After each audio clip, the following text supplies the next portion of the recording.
कैसी भी परिस्थिति आ जाने पर उस भक्ति का त्याग ना करना। जैसे कुम्मन दास जी का एक बहुत प्रसिद्ध चरित्र मैं कहता हूं कथा में कि उनके एक पुत्र की मृत्यु हो गई, 7 पुत्र थे। तो जैसे कुम्मन दास जी को पता चला कि मेरे एक पुत्र की मृत्यु हुई तो कुम्मन दास जी बेहोश होकर गिर पड़े। नगरवासी, ग्रामवासी सब लोग बोले अरे राम राम राम। इतने बड़े भजनानंदी साधक और केवल पुत्र के मरने की खबर सुन के बेहोश हो गए। काय बात का भजन किया इन्होंने, काय बात का साधन किया, अपने पुत्र का मोह नहीं निकाल पाए चित्त से। अरे इनसे बढ़िया तो हम हैं, हमारे घर का कोई सदस्य मर जाए तो हम रोएंगे, बेहोश तो हम नहीं होते।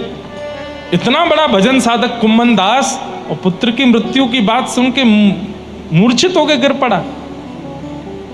जब ये बात गोसाई श्री विठलनाथ जी को पता चली तो गोसाई जी मुस्कुरा के बोले पुत्र की मरने की बात सुन के मूर्छित नहीं हुआ है वो, तो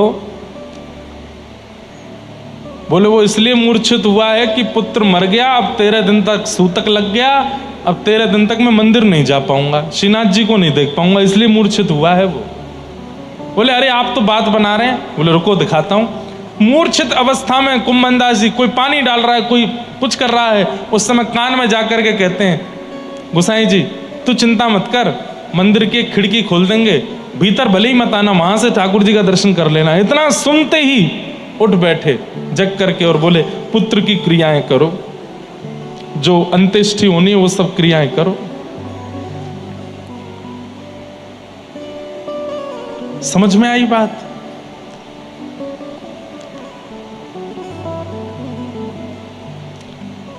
कैसे कैसे प्रेमी हैं ठाकुर जी के। पुत्र मर गया फिर भी भगवत प्रेम कम नहीं हुआ। हमारे महाराष्ट्र में गोरोबा काका जो मटका बनाते थे मिट्टी का और उनका छोटा सा बालक पैरों के नीचे आ गया, कथा सुनी है आपने? गोरोबा काका, पत्नी ने आकर के कहा कि मैं बालक तुम्हारे हवाले छोड़ के गई थी, वो कीर्तन में ऐसे मग्न हुए, कीर्तन कर रहे थे, मिट्टी दबा रहे थे चरणों से, छोटा बालक घुटमुन घुटमुन पैरों के नीचे आ गया। लेकिन आप कीर्तन में इतने मग्न थे कि नहीं पता चला बालक की मृत्यु हो गई। लेकिन भगवत भक्ति नहीं छोड़ी, ठाकुर जी का भजन नहीं छोड़ा। कई संसारवादी लोग मेरी इस बात को कह करके, बात को सुन करके बहुत प्रोपेगेंडा बना सकते हैं। कैसी बातें कर रहे हो आप? आपके साथ ऐसा हो जाए तो आप सह लोगे? दुनिया को ज्ञान दे रहे हो व्यास मंच पे बैठ के, खुद के जीवन में अगर कुछ हो जाए सह लोगे? हमसे तो सहने की पूछना ही मत, हम बहुत सह लेते हैं और बहुत सहना जानते भी, इससे ज्यादा भी सह सकते हैं ठाकुर जी की कृपा से। अभिमान में नहीं बोल रहे हैं, लेकिन बात यहां चल रही है कि चाहे जैसी परिस्थिति आ जाए चित्त में वह प्रेम नहीं घटना चाहिए जो ठाकुर जी के प्रति है, वो नहीं घटना चाहिए।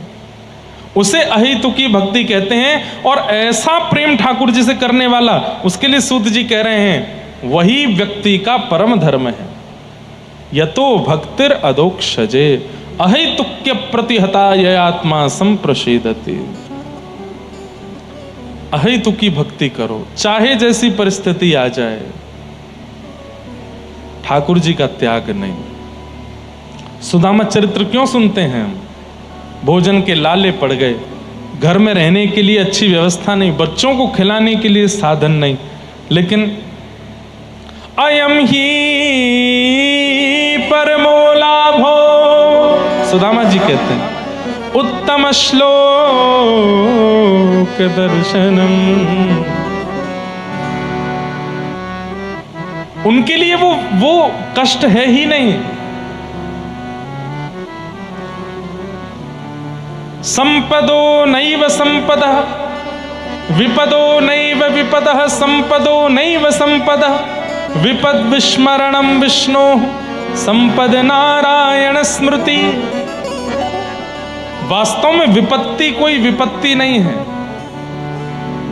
पैर में लग गई, सिर में लग गई, कान में लग गई, हृदय में लग गई, पेट में लग गई, कोई भी पीड़ा हो गई या परिवार में कुछ हो गया, ये विपत्ति नहीं है। बहुत धन मिल गया, करोड़ों का फायदा हो गया, इतनी बड़ी प्रॉपर्टी मिल गई, ये मिल गया, ये संपत्ति नहीं। तो ठाकुर जी को भूल जाना, इससे बड़ी कोई विपत्ति नहीं।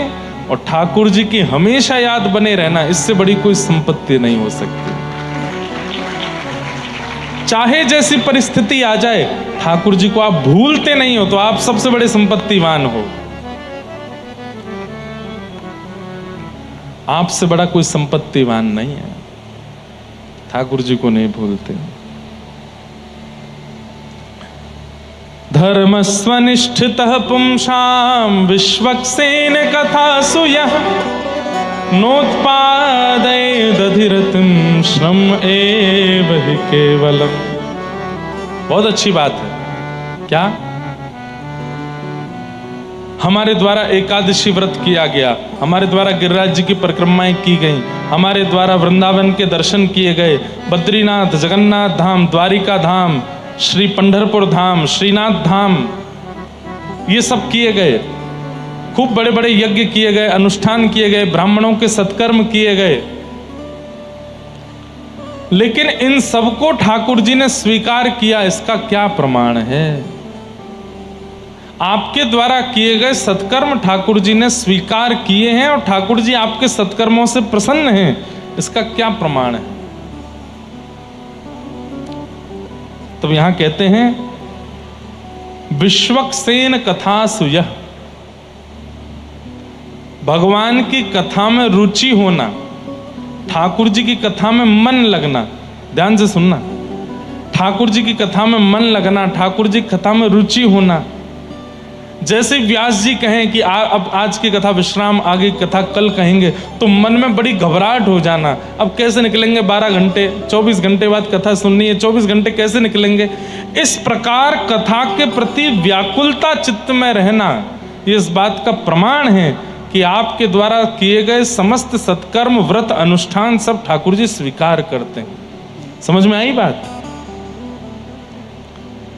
ठाकुर जी की आपके प्रति स्वीकृति का प्रमाण है सत्संग में रुचि होना, सत्संग में मन लगना। और सत्संग में बैठे बैठे आलस आना, सत्संग में बैठे बैठे मन ना लगना, उठ के जाने की इच्छा होना, निद्रा आना, ठीक है अब कल से घर पे ही सुन लेंगे, यहाँ आओ गर्मी लगती है, ऐसा है वैसा है, नहीं। ठाकुर जी की अप्रसन्नता का प्रमाण है ये सत्संग में रुचि ना होना। यहां हम आते हैं 6:30 बजे, कई बार 7 भी बज गए, आज तो 7 बज गए,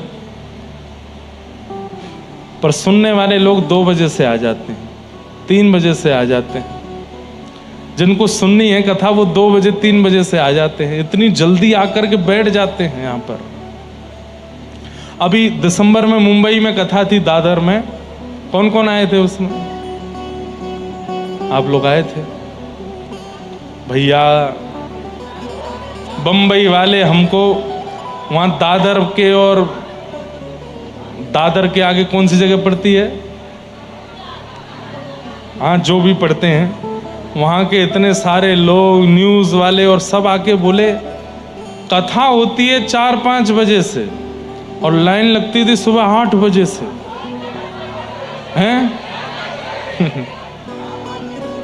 अंतिम दिन की कथा में तो रात्रि 12 बजे से बच्चे और सब युवा बालक, मैं अपनी जहां रुका था वहां खिड़की में से देखूं और जहां तक देखूं लाइन, रात में 2 बजे मैं तो उठा था जल पीने के लिए, और मैं देखूं तो हरे कृष्ण महामंत्र चल रहा है। मैंने कि भाई 2 बजे कौन गा रहा है? नीचे देखा तो लोग बाग बैठे हैं, किस लिए? कथा सुनने के लिए। मेरे सच में उस दिन तो आंख में आंसू आ गए थे कि सुबह कथा, अभी 10 बजे से कथा होनी है, सुबह अंतिम दिन जल्दी थी कथा, और रात में 12 बजे से लोग बैठे नीचे। क्यों? वहाँ लाइन लगती थी, लाइन लग के भीतर, और जो पहले आएगा उसको आगे बैठने को मिलता था, तो हमको भागवत जी के पास बैठने को मिला। इसलिए 2-2 बजे से बच्चे बैठते, और कोई ऐसे नहीं कि बस ऐसे ही चलते फिरते बालक हो ना, अच्छे अच्छे घर के बालक बैठे।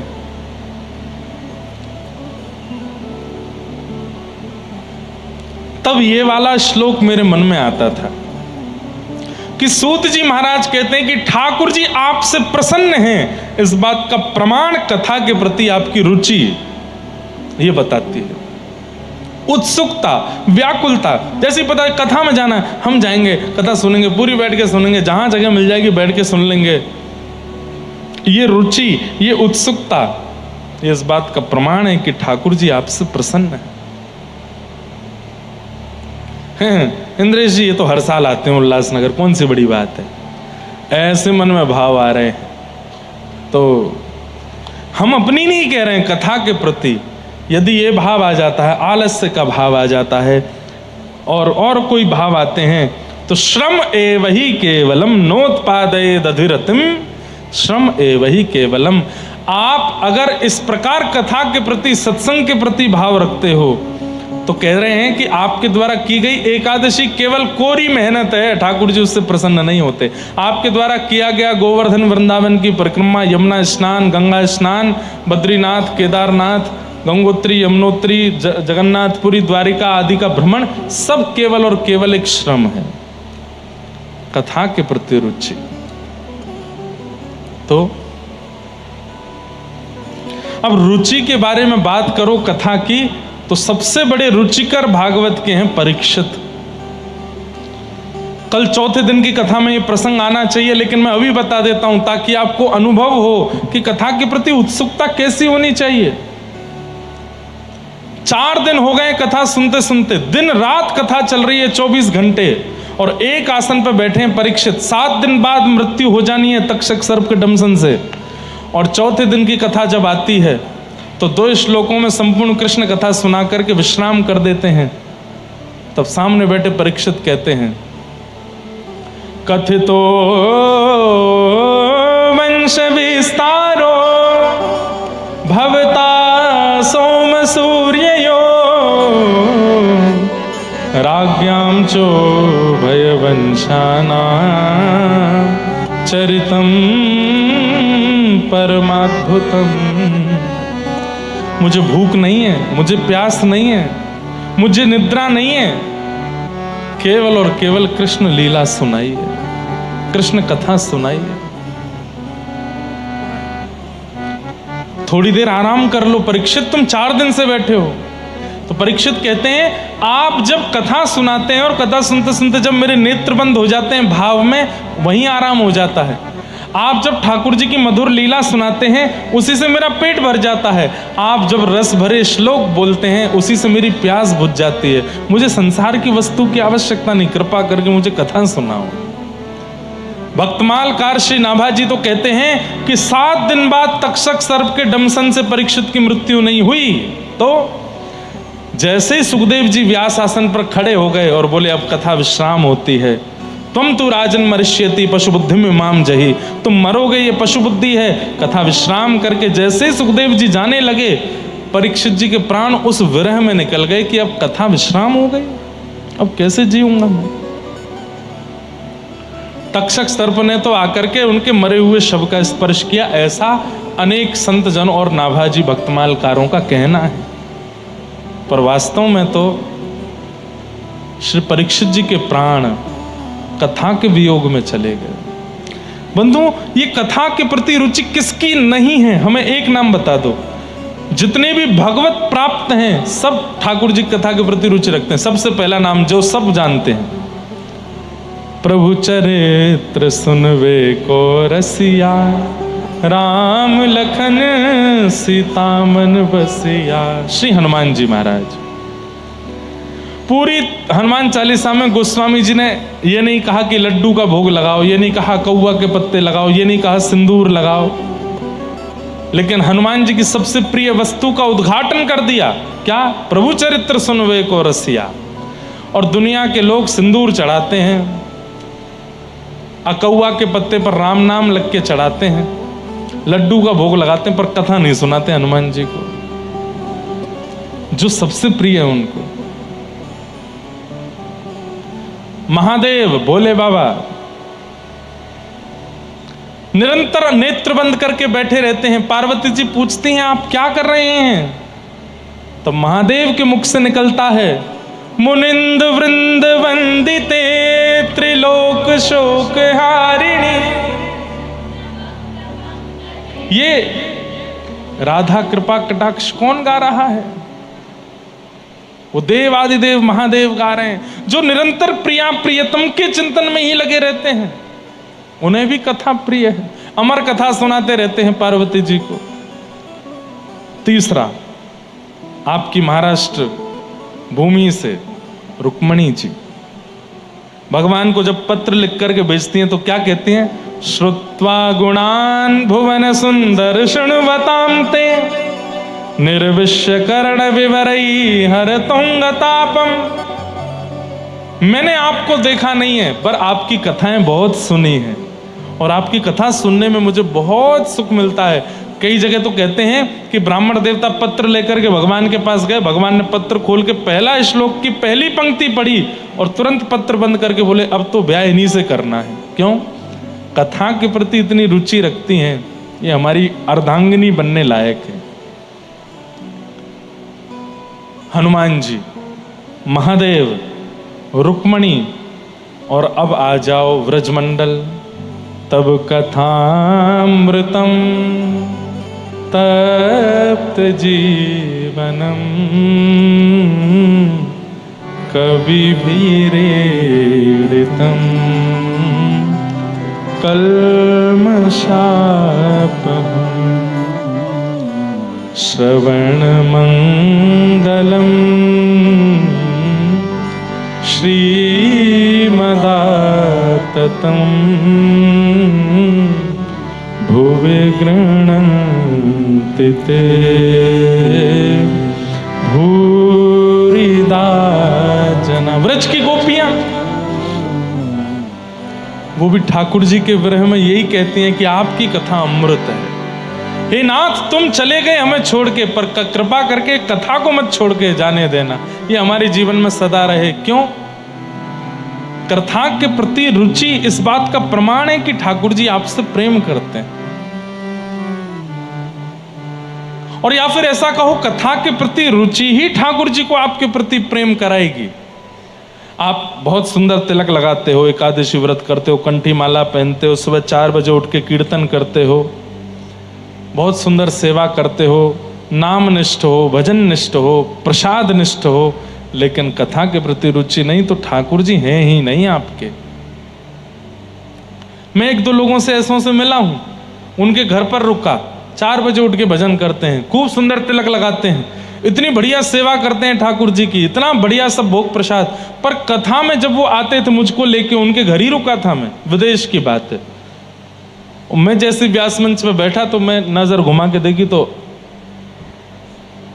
सो गए। और मैंने कहा चलो थक गए होंगे, कल रात्रि में भारत से आया हूं, इसलिए रात्रि में आए थे, सुबह जल्दी उठ गए इसलिए सो गए होंगे। अगले दिन फिर सो गए, तीसरे दिन फिर सो गए।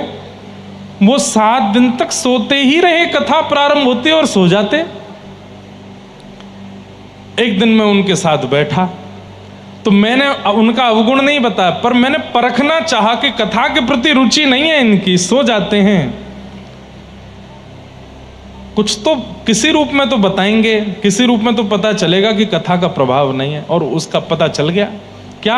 अपनी पूरी दिनचर्या गाने लगे मेरे आगे। महाराज जी मैं 4 बजे उठ जाता हूं, पिछले 35 साल से मेरा नियम है, 4 बजे उठ जाता हूं, हारी बीमारी आंधी तूफान ये वो फलाना। और दुनिया के लोग सिंथेटिक इत्र मंगाते, मैं कन्नौज में एक व्यक्ति है उसी से ही इत्र मंगवाता हूं, ठाकुर जी का प्योर इत्र। अपना हाथ आगे कीजिए, मैंने हाथ आगे किया, लगा सूंघ के देखे, मैंने बहुत बढ़िया है, मैंने कि लाओ थोड़ा हमको भी दे दो। आपके लिए भिजवा दूंगा, मैं घर भिजवा दूंगा आपके लिए। नहीं, अभी नहीं दूंगा। ये वस्त्र देख रहे हैं महाराज जी, इसमें असली चांदी का काम है, इसमें असली सोने का काम है। बस जैसे ही उन्होंने अपना उद्घाटन किया, बातों का पता चल गया कि सत्संग नहीं है। क्यों? क्योंकि अपने भजन का प्रचार कर रहे हैं, अपनी सेवा का प्रचार कर रहे हैं, अपनी बातों का प्रचार कर रहे हैं। ठाकुर जी इनसे प्रसन्न नहीं है।